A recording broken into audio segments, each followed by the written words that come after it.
오늘의 제목은 거룩한 예배를 드리기 위한 일상의 결단이라는 제목을 가지고 여러분들과 함께 말씀을 나누고자 합니다. 놀라운 하나님의 복을 누리는 삶을 삽시다. 신명기 강의 36번째 시간입니다. 우리가 살아갈 때 하나님의 백성다운 삶, 하나님이 기뻐하시는 예배자의 삶이 어떤 모습인지 신명기에서 우리에게 보여주고 있습니다. 이스라엘 백성은 애굽에서는 노예로 살았습니다. 그리고 40년간 광야에서는 유랑하는 유랑자의 삶을 살았습니다. 이제 약속의 땅에 들어가게 될 때는 정복자로 살아가게 될 것입니다. 어떻게 정복자로 살 수 있을까요? 우리가 이 광야 같은 세상, 그리고 하나님께서 허락하신 가나안 땅에서 어떻게 정복자로 이 세상을 살아갈 수 있을까요? 노예가 아니라, 유랑하는 사람이 아니라 하나님 나라의 백성으로서 정복자로 살아가는 방법은 일상의 삶 속에서 하나님의 방법대로 살아가는 것입니다. 하나님을 섬기는 자는 하나님의 방법으로 하나님을 섬기며 하나님을 따라가야 합니다. 예배하는 자는 하나님이 말씀하신 방법으로만 하나님을 예배하며 살아가야 합니다. 하나님을 섬긴다는 것, 하나님의 방법대로 산다는 것은 바로 거듭난 사람입니다.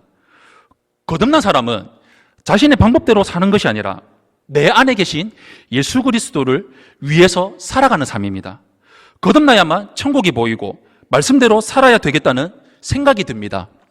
영이 살아서 진리의 말씀을 붙들고 모든 삶의 영역에서 예배자로 살아갈 때 주님이 우리와 동행하시고 복음의 문이 될 수가 있습니다. 하나님을 향한 우리의 믿음은 한순간의 고백으로 끝나는 것이 아닙니다. 삶의 모습이 말씀대로 계속 변화하는 과정 자체가, 그 과정 전체가 믿음으로 삶을 사는 삶이고 믿음의 역사입니다. 특히 삶의 변화는 하나님을 최고로 모시는 예배의 회복을 통해서 이루어집니다. 그렇다면 하나님이 받으시는 진정한 예배는 어떤 것일까요? 예배에 반드시 포함되어야 하는 중요한 요소는 무엇일까요? 또한 우리가 삶 속에서 하나님의 우리에게 주시는 방법이 무엇인지를 오늘 말씀을 통해서 여러분들과 함께 나누고자 합니다. 먼저 첫 번째로 우리는 하나님 중심의 삶을 살아야 합니다. 오늘 본문 20절에서 24절 말씀, 우리 한 목소리로 합독하겠습니다. 시작. 내 하나님 여호와께서 내게 허락하신 대로 내 지경을 넓히신 후에 내 마음에 고기를 먹고자 하여 이르기를 내가 고기를 먹으리라 하면 내가 언제나 마음에 원하는 만큼 고기를 먹을 수 있으리니 만일 내 하나님 여호와께서 자기 이름을 두시려고 택하신 곳이 내게서 멀거든 내가 내게 명령한 대로 너는 여호와께서 주신 소와 양을 잡아 내 각성에서 내가 마음에 원하는 모든 것을 먹되 정한 자나 부정한 자를 막론하고 노루나 사슴을 먹는 것 같이 먹을 수 있거니와 다만 크게 삼가서 그 피는 먹지 말라. 피는 그 생명인즉 내가 고기와 함께 먹지 못하리니 너는 그것을 먹지 말고 물같이 땅에 쏟으라. 아멘. 하나님께서 고기는 원하는 만큼 실컷 먹을 수는 있지만 그 피는 먹으면 안 된다고 말씀하셨습니다. 우리가 창조의 질서를 보게 되면 원래 인간은 고기를 먹을 수 없었습니다. 고기를 먹기 위해서는 반드시 피를 흘려야 했기 때문이었습니다. 인간은 하나님의 형상대로 지음을 받은 존재이기 때문에 살인을 하지 않았습니다. 내가 원하는 것을 얻기 위해서 피 흘리는 행동을 하면 안 되었기 때문이었습니다. 그래서 첫사람 아담과 하와와 그의 후손들은 원래는 채소만 먹었습니다. 그런데 노아가 방주에서 나온 후부터 하나님께서는 처음으로 인간으로 하여금 고기를 먹는 것을 허락하신 것입니다. 그리고 이스라엘 백성들이 광야 생활을 할 때 하나님께 제물로 바칠 소 또는 양을 구하기가 쉽지가 않았습니다. 그래서 부정한 자나 깨끗한 자나 누구든지 22절 말씀에 노루나 사슴을 먹을 수 있다고 말했습니다. 노루나 사슴은 하나님께 제물로 바쳐지는 동물이 아니었습니다. 그렇기 때문에 광야에서는 이스라엘 백성이 고기를 먹고 싶어도 먹기가 힘들었습니다. 그런데 약속의 땅, 가나안 땅에 들어가면 그들이 가는 곳마다 소들이 있었습니다. 가는 곳마다 양들이 많았습니다. 그래서 하나님께 충분히 제물을 바치고도 남을 정도로 많았기 때문에 하나님께서는 하나님의 자녀들이 마음껏 고기를 먹을 수 있도록 해주셨습니다. 그러나 기억해야 되는 것이 있습니다. 고기와 음식을 마음껏 먹을 때에도 하나님께서 주신 말씀을 잊어서는 안 되고 기억해야 한다는 것입니다. 피는 절대로 먹어서는 안 되었습니다. 왜냐하면 모든 생명은 피에 있습니다. 그래서 하나님은 가정에서 고기를 먹을 경우에 그 피를 전부 다 짜내라고 말합니다. 또 제물로 바칠 경우에 제사장들은 그 짐승의 피를 모두 다 쏟아내어야 했습니다. 전부 다 땅에 흘려보내야 했습니다. 우리는 여기서 두 가지 중요한 영적 진리를 볼 수가 있습니다. 모든 육체의 생명이 피에 있다. 그러므로 유월절 어린 양 예수님이 저와 여러분들을 위해서 흘리신 그 피의 소중함을 우리는 다시 한 번 더 생각할 수가 있습니다. 바로 예수님의 피로 인해서 우리는 영원한 생명을 얻게 된 것입니다. 또 하나의 중요한 영적 교훈이 있습니다. 하나님은 자신의 백성들에게 마음껏 고기를 먹을 수 있도록 해주시는 분입니다. 우리는 항상 하나님의 계명을, 하나님의 말씀을 너무나도 굉장히 무겁다고 우리는 생각할 때가 있습니다. 하나님은 우리가 좋아하는 것, 우리가 즐기는 것을 싫어하는 분으로 잘못 생각하기가 쉬울 때가 있습니다. 그렇지 않습니다. 하나님의 뜻은 너무나도 좋습니다. 너무나도 즐겁습니다. 너무나도 행복합니다. 하나님의 계획은 항상 우리에게 만족을 주시는 것입니다. 그래서 하나님은 마음대로 실컷 고기를 먹으라고 말씀하셨습니다. 그래서 우리가 하나님이 주시는 참된 만족을 누리기 위해서 하나님이 허락하시는 것을 누리면서도 하나님의 말씀만큼은 잊어서는 안 된다는 것입니다. 우리가 드리는 예배도 이렇습니다. 우리가 사는 삶도 이렇습니다. 바로 하나님 말씀에 순종하는 삶, 하나님의 삶을 사는 것입니다. 삶의 중심에 하나님을 모시고 있다는 것을 어떻게 나타낼 수 있을까요? 우리가 말씀을 지키는 모습으로 나타납니다. 하나님이 주신 명령을 기억하고 말씀대로 살아가는 것입니다. 자녀들은 부모를 공경하는 마음을 부모의 뜻에 순종하는 것으로 표현이 됩니다. 이와 마찬가지로 우리가 하나님의 계명을 지키며 살아갈 때 하나님께 대한 우리의 예배가 완성되어 가는 것입니다. 우리의 마음에 편안함을 주고 위로가 되는 말씀에는 은혜를 받았다고 말하면서 변화와 헌신, 복종과 순종의 말씀에는 불편해하고 그 말씀을 마음에 담아두기를 싫어할 때가 있습니다. 하나님은 우리의 이런 태도를 잘 아시기 때문에 말씀에 아무것도 더하거나 빼지 말라고 말씀하셨습니다. 성경에 우리가 삶에서 말씀에 순종하는 것을 일컬어서 몸으로 드리는 영적 예배라고 말합니다. 하나님은 교회에서 드리는 공적 예배뿐만이 아니라 우리가 가정과 일터에서 일상에서 말씀을 적용하고 순종하는 영적 예배를 기뻐하십니다.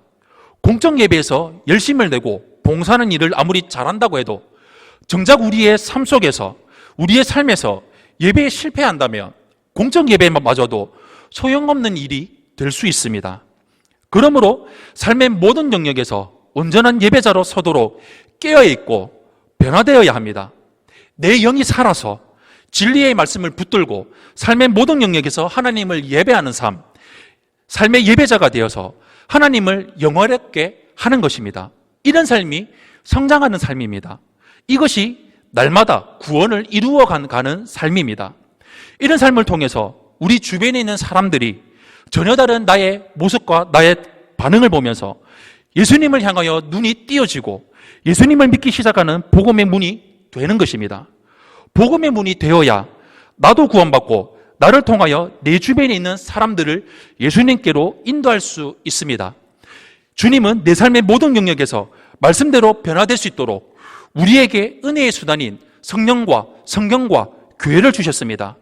내 삶의 영역에서 아직 믿음으로 살지 못하는 부분들을 쳐서 복종시켜서 믿음으로 살아가는 것이 그리스도의 장성한 분량에 이르기까지 자라나는 것이고, 하나님 중심의 삶, 복음의 문을 여는 삶을 살아가는 것입니다. 이런 삶을 살아갈 때 내가 하나님께 영광 올려드리고 내 삶을 통하여 하나님의 말씀이 나타나고 증거되며 살아가는 삶, 그 삶이 바로 하나님을 예배하며 살아가는 예배자의 삶인 것입니다. 이러한 삶을 우리 평생토록 살아가는 우리 성도님들이 되시기를 예수님 이름으로 축원합니다. 두 번째로, 우리는 거룩함을 유지하면서 살아가야 합니다. 오늘 본문 29절에서 30절 말씀 우리 한 목소리로 합독하겠습니다. 29절에서 30절 말씀 우리 한 목소리로 합독하겠습니다. 시작.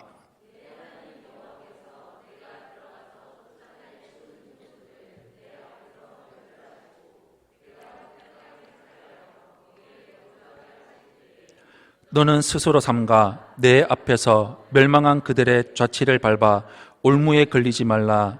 또 그들의 신을 탐구하여 이르기를 이 민족들은 그 신들을 어떻게 섬겼는고 나도 그와 같이 하겠다 하지 말라. 아멘. 사탄은 어떻게 해서든지 하나님의 백성이 약속의 땅에 들어가서 하나님이 주시는 복을 누리지 못하도록 끝까지 철저하게 방해합니다. 방해하기 위해서 항상 우리에게 가짜를 줍니다. 가짜를 주는 방법이 바로 호기심입니다. 탐구하지 말라는 것입니다. 하나님은 왜 이렇게까지 이스라엘 백성들로 하여금 이방 종교를 탐구하지 말라고, 절대로 그들의 신들을 연구하지 말라고 왜 그렇게 말씀을 하셨을까요? 하나님이 불안하셔서 그렇게 하셨을까요? 하나님보다 더 강한 신들을 발견할까 봐 걱정하셔서 그렇게 말씀을 하셨을까요? 왜냐하면 이방 종교들은 너무나도 악한 행위를 일삼으며 살았기 때문이었습니다. 그들은 얼마나 가정스러운 일들을 했냐면 심지어 31절 말씀에 자기들의 자녀를 불살라서 신들에게 바칠 정도였습니다. 얼마나 안타깝습니까? 하나님이 그렇게 하지 말라고 했는데도 이스라엘 백성들은 결국 그 땅에 들어가서 이방 종교들과 신들을 열심히 탐구했습니다. 그 결과 우리는 우상 숭배가 어떻게 이스라엘 안으로 침투해 들어오는지를 보게 됩니다. 분열 왕국 시대 때 요시야 왕은 흰놈 골짜기에 있는 모든 우상의 제단들을 전부 다 제거했습니다. 우리는 여기서 굉장히 중요한 교훈을 얻을 수가 있습니다. 죄에 대해서 궁금증을 갖지 않기를 바랍니다. 죄의 어떤 관심도 갖지 않게 되기를 바랍니다. 내가 죄에 대해 알아야 할 죄를 피할 수 있는 것이 아닙니다. 죄를 경험하지 않고도 우리는 죄가 얼마나 파괴적이고 얼마나 위험한지를 우리는 알 수가 있습니다. 하나님의 말씀을 통해서 알 수 있습니다. 하나님이 하지 말라면 하지 않아야 하는 것입니다. 어린아이는 호기심을 갖습니다. 뭐든지 궁금합니다. 그러나 우리가 하나님의 말씀에 대해서는 호기심을 갖고 궁금함을 가지면서 살아가야 되고, 선한 것을 아는 데는 힘써야 하지만 죄에 대해서, 악에 대해서는 아는 것을 힘쓰지 않기를 바랍니다. 그래서 사도 바울은 로마서 16장에 굉장히 중요한 권면을 하고 있습니다. 로마서 16장 19절 말씀 우리 한 목소리로 합독하겠습니다. 시작. 너희의 순정함이 모든 사람에게 들리는지라. 그러므로 내가 너희로 말미암아 기뻐하노니 너희가 선한데 지혜롭고 악한데 미련하기를 원하노라. 아멘. 하나님의 말씀, 하나님의 뜻을 아는데 힘쓰며 노력하며 살아가기를 바랍니다. 그러나 죄에 대해서, 잘못에 대해서, 악에 대해서 궁금해하지도 않고 관심도 갖지 말고 오히려 그 악을 멀리하고 악은 모양이라도 버리는 더러운 그 생각조차 허락하지 않고 오직 말씀만을 바라보고 말씀 붙들고 살아가기를 바랍니다. 이런 삶을 살아갈 때 세상을 뒤로하고 예수를 위해 살고 거룩한 삶, 거룩한 예배를 드리는 예배자의 삶을 살아가게 될 것입니다. 거룩함은 세상으로부터 오는 것을 구별하는 것을 말합니다. 우리가 살고 있는 이 세상은 세속적인 가치관들로 우리를 형욕하며 우리에게 영향을 끼치며 살아가고 있습니다. 하나님의 자녀인 우리는 이런 가치관을 따라가지 않고 마음에 두지 않고 살아야 합니다. 이렇게 사는 것이 하나님의 자녀로서 바른 삶의 방식이고 하나님을 예배하는 바른 방식이기 때문입니다. 진정한 예배는 오직 하나님만을 사랑하고 하나님 한 분만 모시는 것입니다. 하나님은 우리의 겉모습을 보시는 게 아니라 중심을 보시는 분이기 때문입니다. 우리는 예배 가운데 하나님만을 의지하고 하나님을 따르려는 온전한 마음이 회복하게 해달라고 기도해야 합니다. 이것이 하나님이 기뻐하시는 거룩한 예배의 중요한 요소입니다. 하나님을 기쁘게 하며 살아가시길 바랍니다. 그럴 때 우리의 예배를 기쁘게 받아주십니다. 그러기 위해서 우리는 늘 진리의 말씀을 붙들고 살아야 됩니다. 지속적으로 읽고 하나님의 말씀을 듣고 하나님의 말씀에 대해서 적용하며 셀교회 안에서 양육받으며 자라나는 삶, 진리의 말씀을 듣고 다듬어지면서 함께 자라나고 함께 천국 가는 거룩한 삶을 살아가는 삶을 살아가시기를 바랍니다. 사랑하는 성도 여러분, 하나님의 말씀, 하나님의 뜻을 아는데 힘쓰며 살아갑시다. 그러나 죄에 대해서, 잘못에 대해서, 악에 대해서 궁금해하지도 않고 관심도 갖지 않고 오히려 그 악을 멀리하고 악은 모양이라도 버리는 삶을 살아갑시다. 하나님은 우리 모두가 거룩한 예배자로 살아가는 거룩한 삶을 살아가기를 원하십니다. 진정한 예배자로 살기 위해서 우리 안에 있는 세속적인 욕심에서 돌이켜서 하나님만을 바라보고 하나님만을 복종하고 하나님만을 사랑하는 마음을 회복해야 합니다. 그리고 그 마음에서 우러나는 순종의 삶을 통해서 하나님께 영광 돌려야 합니다. 우리 삶의 구석구석을 나아가 삶 전체를 하나님께 드리는 것입니다. 이런 삶이 하나님을 나의 왕으로 인정하고 의로운 백성이 되며 거룩한 예배를 드리는 삶을 살게 되는 것입니다. 또한 복음의 문이 되는 인생을 살아서 복음의 역사, 거룩함을 유지하는 삶을 살아가시기를 바랍니다. 우리 평생도록 하나님 중심의 삶, 거룩함을 유지하면서 살아가는 우리 세종안교회 성도님들이 되시기를 예수님 이름으로 축원합니다. 아멘.